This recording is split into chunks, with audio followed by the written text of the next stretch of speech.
She raised an abandoned wolf alone. Years later, the alpha king came looking for his son. The rain had been falling for 3 hours when Nora Callahan heard the sound. It was not loud.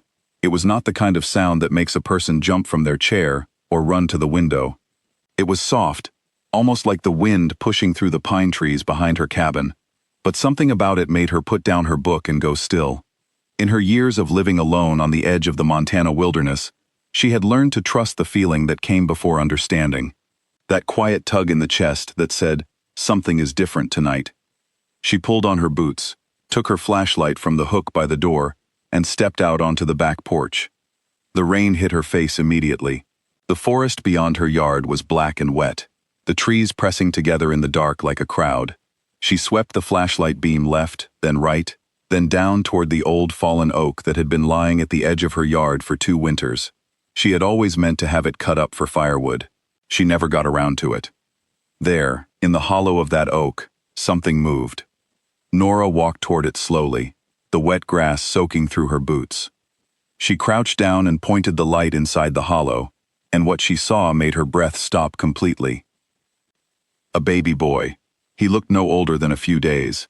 He was wrapped in a piece of dark cloth, the kind of cloth that felt expensive even in her cold, unsteady hands, and the cloth had a small silver symbol stitched into its corner. He was not crying. He was looking up at her with eyes that were already too aware, too still, too old for a face so new. She did not think. She picked him up, tucked him against her chest, and carried him inside. The next days were a storm of phone calls and official visits. The sheriff came.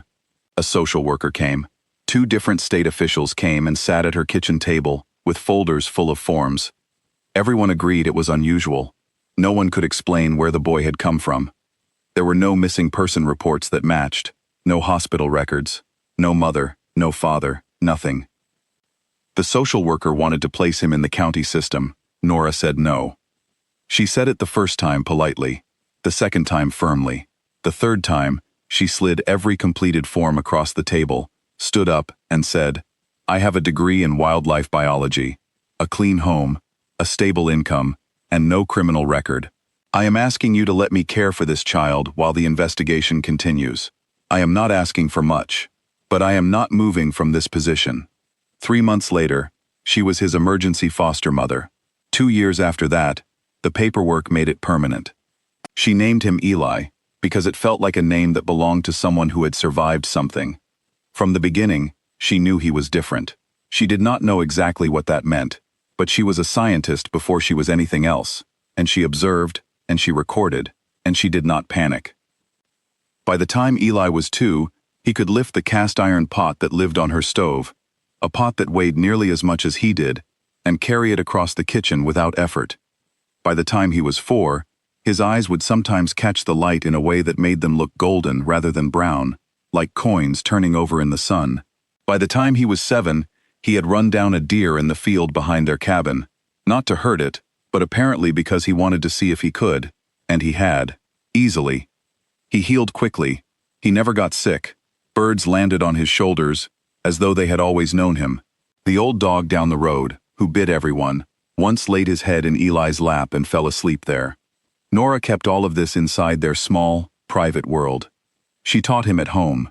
She moved them deeper into the wilderness, when she felt the town growing too curious. She found books on things she had never believed in before.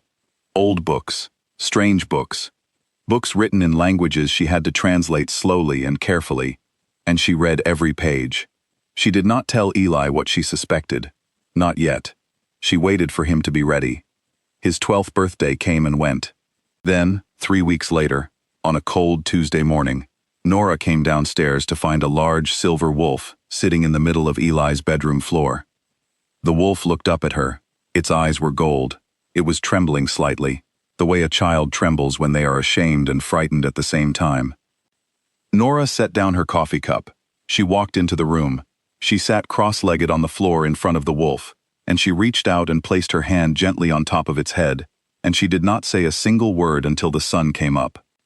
By dawn, Eli was sitting in front of her again, pale, shaking, unable to meet her eyes.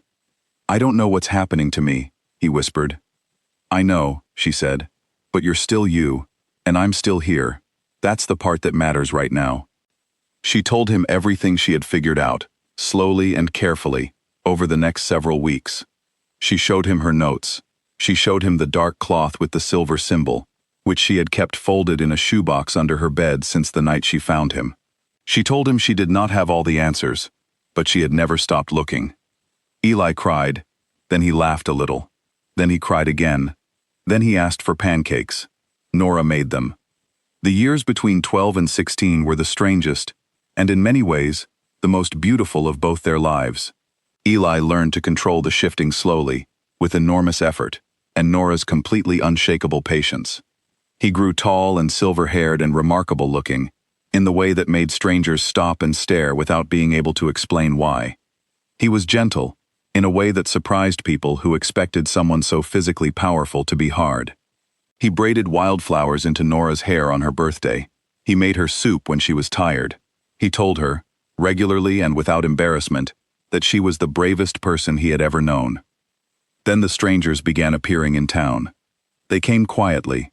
They asked questions at the diner, at the post office, at the gas station on the highway. They were looking for something, though they did not say what. They had silver markings on their wrists that Nora recognized from her research, and she went cold the first time she saw one. She did not tell Eli. Not yet. She changed their address. She moved them to a cabin so far from the nearest road that the delivery truck would not come. She put a security system on every door and window, though she also kept her rifle clean and loaded, because some threats do not care about beeping alarms. Eli was 16 when he found the file. He had been doing his own research for a year without telling her. She was not surprised. He had her habit of working alone on things that frightened him. He found archived reports about a powerful shifter bloodline in North America, the oldest and most respected pack on the continent, called the Ashenvale. He found accounts of a coup attempt 17 years ago, during which the Alpha King's infant son had disappeared and was never recovered. He found a description of the cloth the boy had been wrapped in when last seen. He brought the shoebox to the kitchen table and opened it without speaking. Nora sat down across from him. "You already knew," he said. "I suspected," she said. "For a long time. Why didn't you tell me?" She looked at him, really looked at him, the boy who had grown up in her kitchen, who had her stubbornness, and her love of rainstorms, and her habit of reading 2 books at once. And she said, "Because I was waiting for you to be ready to hear it. And because I was scared." It was the first time she had admitted that to him. It cost her something to say it. He reached across the table and put his hand over hers, and they sat there for a long while without talking. The man who came to their door 6 months later came alone. Nora had expected soldiers, or a convoy, or at minimum a show of force. Instead, there was a single man standing on her porch at dusk, dark-haired and silver-eyed, with a photograph in his hand, and something broken and carefully held together in his face. He looked like someone who had been in pain for a very long time and had simply gotten used to it. He said, "I was told my son might be here." Nora stepped outside and pulled the door shut behind her. She crossed her arms and looked at him steadily. And then she talked. She talked for a long time. She told him about the rain and the hollow oak, and the baby who did not cry. She told him about the pancakes and the wildflowers, and the long nights of sitting on the floor of a boy's bedroom, waiting for something she did not understand to pass. She told him what Eli had learned to do, and what he had chosen to be. She told him that whoever this man thought he had come to collect, he should understand that Eli was not a lost thing to be returned. He was a person who had been built, carefully and with great love, over 16 years. When she finished, the man named Callahan Ashenvale had tears on his face that he made no effort to hide. "I'm not here to take him from you," he said quietly. "I came because he deserves to know he has a father. That is the only reason I'm standing here." Nora studied him for a moment. Then she opened the door and said, "He's in the kitchen." Eli met his biological father with his arms crossed and his gold eyes sharp. He was not impressed by the title. He was not moved by the lineage. He asked hard questions, and waded through the answers, without flinching. He asked why it had taken this long. He asked whether Callahan had truly looked. He asked whether the people who had ordered his disappearance had ever been made to answer for it. Callahan answered every question. He did not make excuses. He showed Eli the file. 17 years of searching, hundreds of dead ends, every resource the Ashenvale Pack had ever directed toward finding one missing child. Eli read through it in silence. He handed it back. He looked at his father for a long moment. Then he turned to the stove and said, "I'm making dinner. You're staying." It was not forgiveness. It was not a reunion wrapped in warmth and easy tears. It was something more honest than that. It was the beginning of something that would take time and patience and a great deal of difficult conversation to build. And Eli, who had been raised by a woman who never gave up on hard things, knew exactly how to begin. The attack came in the night, as such things always do. The group that had once ordered Eli's removal had tracked Caelan's arrival and followed him, believing that finding the heir and the Alpha King in the same place was an opportunity they could not afford to miss. They did not know about Nora. They had not accounted for the woman who had spent 16 years preparing for exactly this kind of night. The perimeter around the cabin held long enough. Nora was calm in the dark in a way that surprised everyone, including Caelan, who had underestimated her until that moment, and would not make that mistake again. Eli shifted fully and completely for the first time, without shame or fear. A great silver wolf, larger than any they had faced, and he stood between his mother and what was coming with total stillness. Together, the three of them held. Afterward, when the danger had passed and the night had gone quiet again, they sat on the porch steps in exhausted silence. The stars were out. The forest was calm. Somewhere far off, a real wolf called into the dark and was answered.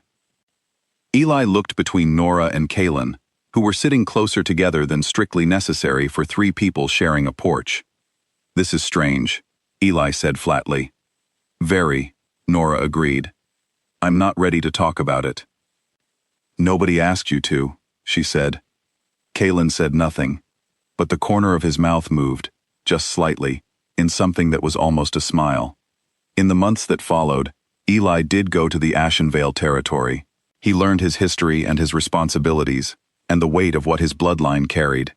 He struggled with it, and he sat with it, and he grew into it slowly, the way people grow into most things that matter, not all at once, but bit by bit, with patience. Nora went with him, not as a guest, not as a visitor, as his mother, the only title she had ever wanted, and the only one that would ever fully belong to her. She did not blend easily into that world, and she did not try to. She was entirely herself, as she had always been, and the Ashenvale Pack learned quickly that arguing with her was a thing not worth attempting. On a quiet evening near the end of that first year, Nora put her old shoebox on a shelf in the new home they had built together. Inside it was the dark cloth with its silver crest, a handful of wildflowers pressed flat between two sheets of paper, and a photograph she had taken when Eli was 4 years old, a small boy with gold-bright eyes and flour on his nose, laughing in a kitchen that had once been their whole world. She looked at it for a while. Then she closed the box, set it carefully on the shelf, and went downstairs where Eli was burning dinner again, and Caelan was attempting, unsuccessfully, to help. She took the spoon away from both of them, and the three of them filled that new kitchen with sound, the way a family does, not perfectly, not without effort, but fully, and for real.